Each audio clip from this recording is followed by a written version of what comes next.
So I want to cover deal forecast view today. So if you're familiar with the way a normal sales funnel works, you've got your Kanban style board here with all your different opportunities in the different stages, right? And usually from left to right, the percent chance that you would win the deal would increase, right?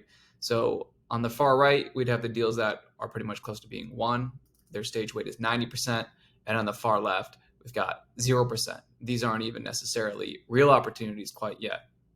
But what you can do with Map My Customers, and what's particularly helpful for forecasting how much revenue you might bring in, is you can flip the forecast view. And so if all of your opportunities have a close date and an amount on them, you're able to quickly take a look at what you could be expected. And this is just one way to forecast to bring in, right? So here we've got a few deals across the rest of the next few months.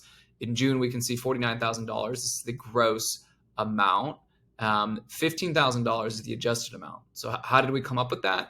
We took each deal and we multiply it by the percent of that stage, right?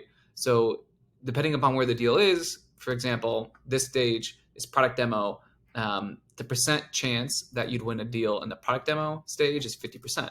So we take half that amount, right? Then we just sum them all up and we get the adjusted amount.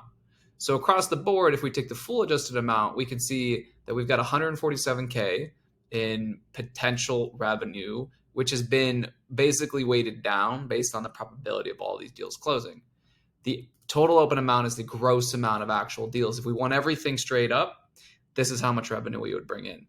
So again, this is just one way to look at how to forecast. It's not the best way necessarily, but it's probably the most common way to do it in sales. So quickly and easily, you can take a look at this little icon here, forecast view, on your deals page of Map My Customers and get a feel for where your business is coming in.